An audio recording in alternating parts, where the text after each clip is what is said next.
Assalamualaikum warahmatullahi wabarakatuh.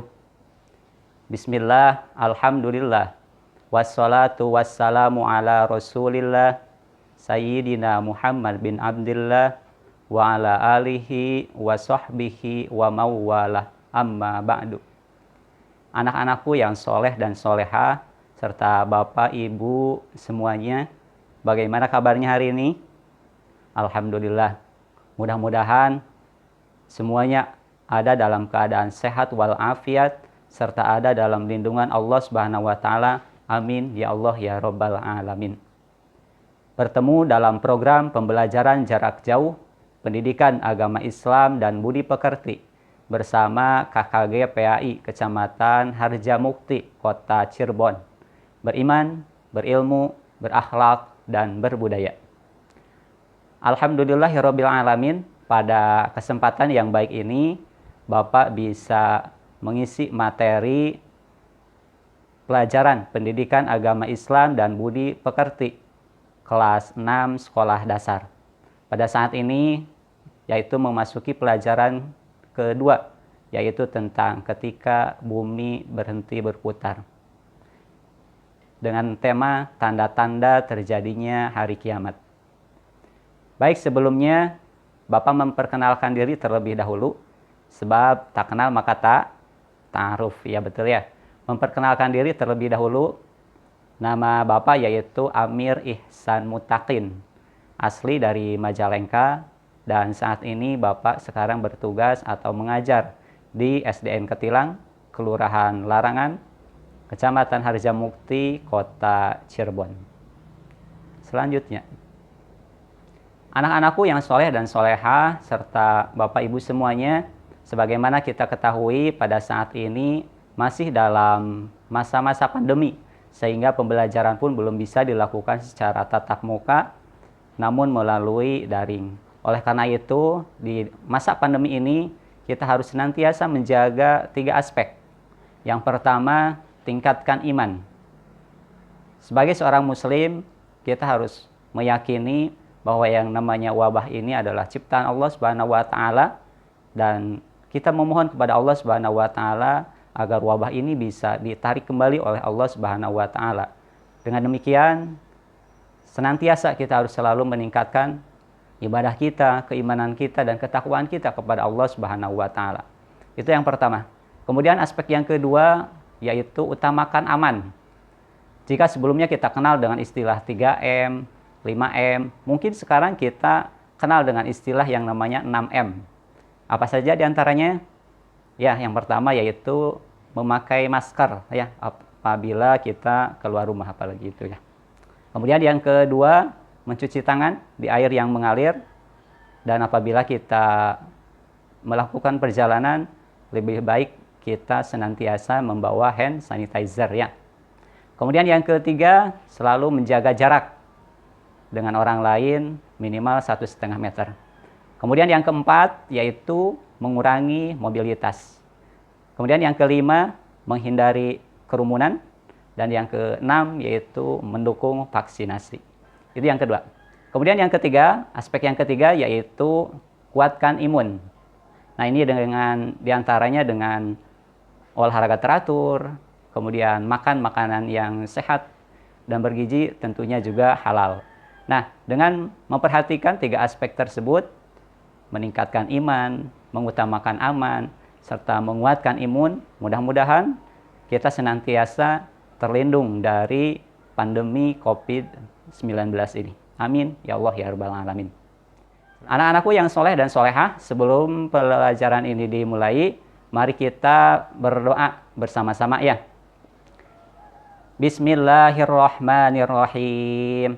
Raditu billahi rabba wa bil islami dina wa bi Muhammadin nabiyya wa rasula.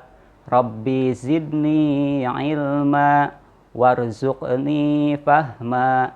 Amin ya Rabbal Alamin. Anak-anakku, setelah selesai kita berdoa, seperti biasa kita membaca ayat-ayat Al-Quran atau surat pendek di dalam Al-Quran ya. Nah, pada saat ini kita baca, yaitu tentang surat Al-Qari'ah. Nanti kita bersama-sama membaca surat Al-Qari'ah ya. A'udzu billahi minasy syaithanir rajim. Bismillahirrahmanirrahim. Al-Qari'ah, mal Qari'ah, wa ma adraka mal Qari'ah. Yauma yakunun nasu kal farashil mabthuth wa takunul jibalu kal ihnil manfush. Fa amma man saqulat mawazinuh fahuwa fi 'ishatir radiyah wa amma man khaffat mawazinuh fa ummuhu hawiyah wa ma adraka ma hiya narun hamiyah. Shadaqallahul azim. Anak-anakku yang soleh dan solehah, sebelum menyimak pembelajaran, silakan anak-anakku untuk menyiapkan terlebih dahulu ya perlengkapan belajarnya. Di antaranya Al-Quran, kemudian buku tulis, dan alat tulis lainnya. Nanti materi-materi pokoknya silakan ditulis di buku tulisnya masing-masing ya. Anak-anakku, ini yang dibahas pada pertemuan kali ini. Pelajaran 2, ketika bumi berhenti berputar. Tujuan pembelajaran dari materi ini diantaranya yang pertama, yaitu nanti anak-anakku dapat menyebutkan tanda-tanda terjadinya hari kiamat dengan benar. Kemudian yang kedua, nanti anak-anakku dapat membedakan tanda-tanda kiamat sugro dengan kiamat kubro dengan benar. Kemudian yang ketiga, anak-anakku dapat menerapkan sikap terpuji dalam kehidupan sehari-hari sebagai implementasi beriman kepada hari kiamat. Nah itu ya tujuan pembelajarannya, jadi ada 3 setelah nanti pembelajaran ini selesai. Sebelum masuk kepada tanda-tanda terjadinya hari kiamat, Bapak akan mengingatkan terlebih dahulu materi-materi sebelumnya. Di antaranya yang pertama, hari kiamat. Apa itu hari kiamat? Masih ingat? Ya, alhamdulillah yang masih ingat ya. Hari kiamat itu artinya peristiwa hancurnya alam semesta beserta isinya. Kemudian, macam-macam kiamat ada berapa? Alhamdulillah ya yang masih ingat. Macam-macam kiamat itu ada 2. Yang pertama kiamat sugro atau kiamat kecil.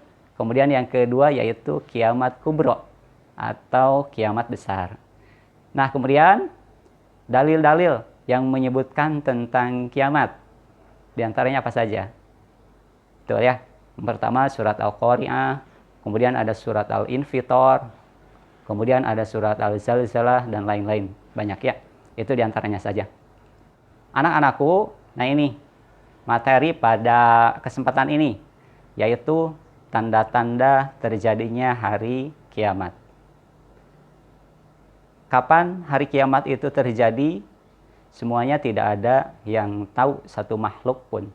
Termasuk Nabi Muhammad SAW, makhluk paling spesial di sisi Allah Subhanahu wa Ta'ala, tidak diberitahu kapan terjadinya hari kiamat. Akan tetapi yang tahu akan terjadinya hari kiamat hanya Allah Subhanahu wa Ta'ala. Yang lain makhluknya tidak ada yang dikasih tahu. Dan ini yang namanya hari kiamat itu masuk kepada rukun iman. Ya betul. Rukun iman itu ada 6 ya. Yang pertama, iman kepada Allah. Kemudian yang kedua, iman kepada malaikat. Kemudian yang ketiga, itu iman kepada kitab. Kemudian yang keempat, iman kepada Rasul. Kemudian yang kelima, iman kepada hari kiamat. Dan yang keenam, yaitu iman kepada qada dan qadar. Nah, yang kita bahas itu yaitu yang kelima, iman kepada hari kiamat. Walaupun Allah Subhanahu wa Ta'ala tidak memberi tahu kepada kita kapan terjadinya hari kiamat, akan tetapi kita harus mempercayainya, bahwa yang namanya hari kiamat itu pasti terjadi. Kita ketahui bersama bahwa kita adalah semuanya makhluk. Manusia, makhluk. Hewan, makhluk. Tumbuhan, makhluk. Yang namanya makhluk suatu saat pasti akan hancur, akan meninggal dunia. Apalagi kalau kita ya. Termasuk bumi ini juga yang kita tinggali, ini sifatnya makhluk. Dan suatu saat akan hancur oleh Allah Subhanahu wa taala atau akan dihancurkan oleh Allah Subhanahu wa taala. Dan kita kenal dengan istilah hari kiamat. Allah Subhanahu wa taala itu mempunyai kekuasaan untuk mematikan yang hidup dan juga menghidupkan orang yang sudah mati. Itulah Allah Subhanahu wa taala. Berbeda dengan kita semua, yaitu selaku makhluk. Nah, Allah Subhanahu wa taala memberitahu kepada kita atau menunjukkan kepada kita tentang tanda-tanda hari kiamat itu. Yaitu diantaranya sumbernya yaitu dari Al-Quran. Kemudian yang kedua melalui perkataan Nabi Muhammad SAW atau kita kenal dengan hadis. Nah, sehingga ada dua sumber yang menjadikan kita bisa mengetahui tanda-tanda hari kiamat itu ya. Di antaranya tadi yang pertama Al-Quran, kemudian yang kedua yaitu Al-Hadis atau perkataan Nabi Muhammad SAW. Nah, anak-anakku yang soleh dan solehah, ini secara global tanda-tanda hari kiamat.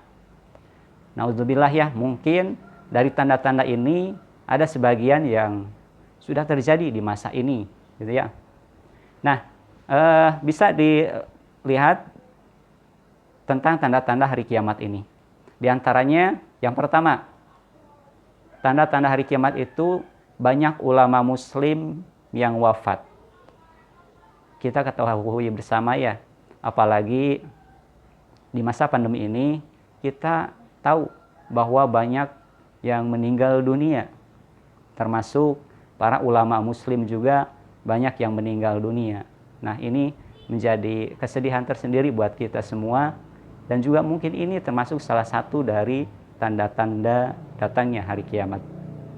Itu yang pertama. Kemudian yang kedua, ilmu agama dianggap tidak penting. Nauzubillah, ini ya. Mudah-mudahan anak-anakku semua yang di rumah, apalagi kita seorang muslim, mudah-mudahan kita pegang erat yang namanya agama Islam. Sampai hayat memisahkan kita ya. Kita harus tetap teguh pendirian di dalam agama kita, di dalam agama Islam ya, dan selalu rajin untuk menimba ilmu tentang ilmu-ilmu agama. Itu yang kedua. Kemudian yang ketiga, tanda-tanda hari kiamat itu maksiat makin terang-terangan dan kejahatan di bumi makin merajalela.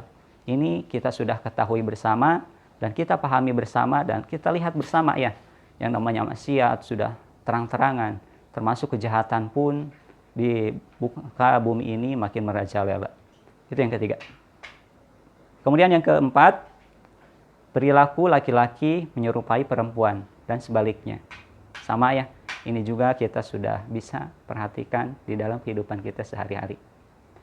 Kemudian selanjutnya yang kelima, banyak peperangan dan kerusuhan di muka bumi. Ini sama, termasuk tanda-tanda hari kiamat.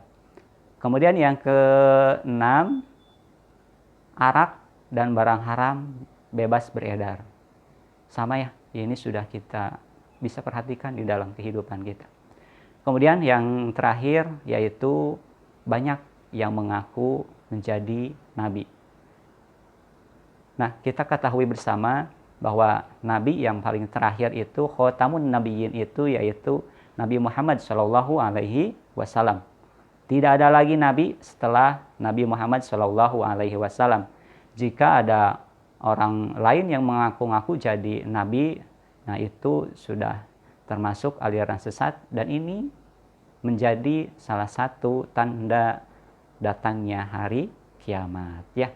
Itu. Nah, kemudian secara spesifik, secara khusus sebab di awal kita sudah ketahui bersama bahwa yang namanya kiamat itu ada dua, ada kiamat sugro dan ada kiamat kubro. Nah, ini ada tanda-tanda kiamat sugro dan ada tanda-tanda kiamat kubro. Ini yang Pak Amir sampaikan pada saat ini berdasarkan hadis Nabi Muhammad Shallallahu Alaihi Wasallam. Selain ini, mungkin atau pasti ya, di hadis-hadis lain ada juga tanda-tanda kiamat yang mungkin berbeda dengan yang Pak Amir sampaikan. Tapi ini secara garis besar dari hadis Nabi Muhammad tentang tanda-tanda kiamat sugro atau kiamat kecil ya. Tanda-tanda kiamat sugro atau kiamat kecil diantaranya yang pertama, ilmu terangkat dan kebodohan menjadi dominan. Nauzubillah ya. Jika ilmu sudah terangkat, secara otomatis kebodohan pasti akan dominan. Oleh karena itu, harapan ya, terutama dari Pak Amir, termasuk mungkin dari guru-guru yang lain, walaupun di masa pandemi ini, jangan malas untuk belajar. Tetap semangat, walaupun di masa pandemi ini, kita harus tetap belajar. Banyak cara, banyak metode untuk kita belajar ya. Baik itu melalui buku yang sudah anak-anakku terima dari guru-gurunya, atau juga bisa melihat video pembelajaran baik dari YouTube ataupun dari media lainnya. Tetap kita harus rajin belajar ya. Itu yang pertama. Kemudian yang kedua, arak menjadi minuman biasa. Nauzubillah ya. Namun anak-anakku sekalian, mudah-mudahan anak-anakku tidak terbawa oleh arus, tidak mengikuti orang lain yang negatif ya, yang sifatnya negatif. Mudah-mudahan anak-anakku terhindar dari minuman arak ini atau yang memabukkan ya. Itu yang kedua. Kemudian yang ketiga, zina dilakukan secara terang-terangan. Kita ketahui bersama mungkin di media sosial ataupun di televisi ini sudah terjadi di masa ini. Mudah-mudahan kita semua bisa menjauhinya ya, terutama anak-anakku sekalian. Itu yang ketiga. Kemudian yang keempat, jumlah perempuan itu lebih banyak dari laki-laki. Nah, jika ini sudah terjadi, ini termasuk kepada tanda-tanda kiamat sugro. Ya. Kemudian yang kelima, waktu berjalan terasa cepat. Setahun terasa sebulan, sebulan terasa seminggu, seminggu terasa sehari mungkin. Nah itu ya, waktu berjalan terasa cepat. Ketika itu kita rasakan, berarti tanda-tanda kiamat sugro itu ya. Kemudian yang keenam. Yang keenam itu banyak perempuan berperilaku seperti laki-laki. Dan begitu pun sebaliknya. Banyak laki-laki yang berperilaku seperti perempuan. Itu yang keenam. Kemudian yang ketujuh, banyak terjadi bencana alam. Entah itu tsunami, longsor, gempa bumi, banjir, kemudian kebakaran hutan dan lain-lain. Itu bencana alam. Jika semakin sering terjadinya bencana alam, itu termasuk tanda-tanda kiamat sugro. Nah, kemudian ini yang perlu kita pahami lagi ya. Tanda-tanda kiamat kubro atau kiamat besar. Ini sesuai dengan hadis Nabi Muhammad Shallallahu Alaihi Wasallam. Di antaranya yang pertama yaitu munculnya kabut atau dukhon. Di pernyataan lain ini kabut ini ada di timur dan di barat ya.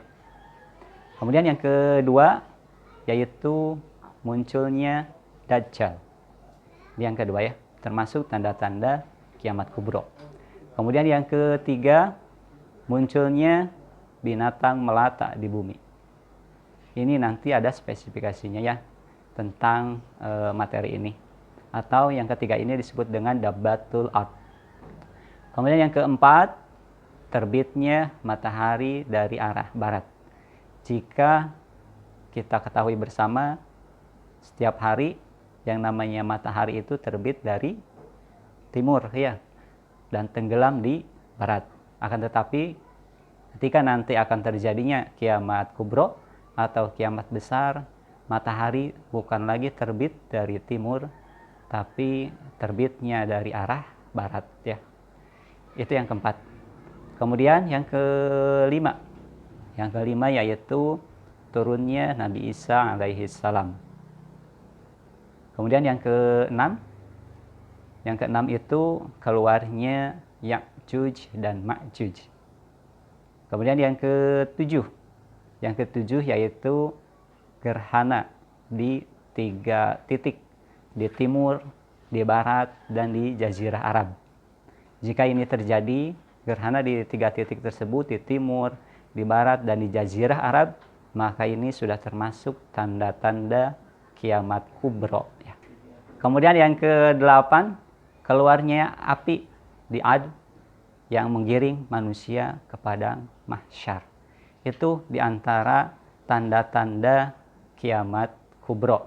Ini menurut hadis Nabi Muhammad SAW yang Pak Amir pahami. Mungkin ada hadis lain yang berbeda pendapat dengan penjelasan dari Pak Amir ini ya.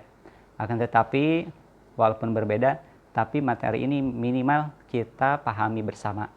Dan untuk materi yang lebih mendalamnya tentang yang barusan disampaikan, mungkin bisa dipelajari lagi atau diketahui lagi nanti di kemudian hari ya. Nah itu anak-anakku, itu adalah tanda-tanda kiamat kubro. Mudah-mudahan kita semua bisa memahaminya tentang tanda-tanda kiamat sugro dan tanda-tanda kiamat kubro. Anak-anakku sekalian yang soleh dan solehah, ini kesimpulan dari materi yang Pak Amir sampaikan. Di antaranya yang pertama yaitu kapan terjadinya hari akhir, tidak ada satupun makhluk yang mengetahuinya. Hanya Allah Subhanahu wa Ta'ala yang mengetahui. Termasuk Nabi Muhammad SAW selaku makhluk paling spesial di sisi Allah Subhanahu wa Ta'ala, beliau sama tidak dikasih tahu kapan akan terjadinya hari kiamat. Yang mengetahui hari kiamat hanya Allah Subhanahu wa Ta'ala. Yang lain tidak ada yang mengetahui. Itu yang pertama. Kemudian yang kedua, hari kiamat pasti terjadi. Tapi kita tidak mengetahui kapan itu akan terjadi. Namun Allah Subhanahu wa Ta'ala memberitahu kepada kita melalui Al-Quran dan melalui Al-Hadis tentang tanda-tanda datangnya hari kiamat. Yang diberitahu hanya tanda-tanda datangnya hari kiamat, bukan memberitahu kapan kiamat itu terjadi. Kemudian yang ketiga, kesimpulan dari materi ini, setelah mengetahui tanda-tanda datangnya kiamat, diharapkan kita dapat meningkatkan lagi ya keimanan dan ketakwaan kita kepada Allah Subhanahu wa Ta'ala. Dengan meningkatkan keimanan dan ketakwaan kita kepada Allah Subhanahu wa Ta'ala, mudah-mudahan kita bisa selamat nanti baik di dunia ataupun di akhirat kelak. Itu ya. Anak-anakku yang soleh dan solehah, materi tadi telah selesai. Nah sekarang evaluasi ya. Untuk evaluasi, Pak Amir sudah menyiapkan 5 soal untuk anak-anakku ya. Silahkan nanti anak-anakku mengisi 5 soal ini. Kemudian jika setelah selesai diisi, silahkan nanti dilaporkan ke gurunya masing-masing ya. Yang pertama pertanyaannya dari Bapak. Siapakah yang mengetahui kapan terjadinya hari kiamat? Itu yang pertama. Kemudian yang kedua, bersumber dari manakah kita bisa mengetahui tanda-tanda datangnya kiamat? Kemudian yang ketiga, sebagai seorang mukmin yang baik, apa yang semestinya kita lakukan setelah mengetahui tanda-tanda datangnya hari kiamat? Kemudian yang keempat, pertanyaannya, tulis 3 tanda-tanda datangnya kiamat sugro. Kemudian yang kelima, pertanyaannya, tulis 3 tanda-tanda datangnya kiamat kubro. Itu ya. Ada 5 pertanyaan dari Bapak. Silakan nanti anak-anakku diisi sesuai dengan jawaban yang tepat dan setelah diisi silahkan nanti dilaporkan kepada gurunya masing-masing. Anak-anakku yang soleh dan solehah serta Bapak Ibu semuanya, alhamdulillah pembelajaran materi pada hari ini, pada waktu ini telah selesai, dan marilah kita tutup dengan sama-sama berdoa. Allahumma inni istaudiuka ma'alam tanihi fardudhu ilayya ingda hajati wala tansanihi ya rabbal alamin. Barangkali itu yang bisa Pak Amir sampaikan. Terima kasih atas perhatiannya dan mohon maaf barangkali ada kekhilafan atau kekurangan, dan diakhiri dengan khulma sofa wada' makadar. Assalamualaikum warahmatullahi wabarakatuh.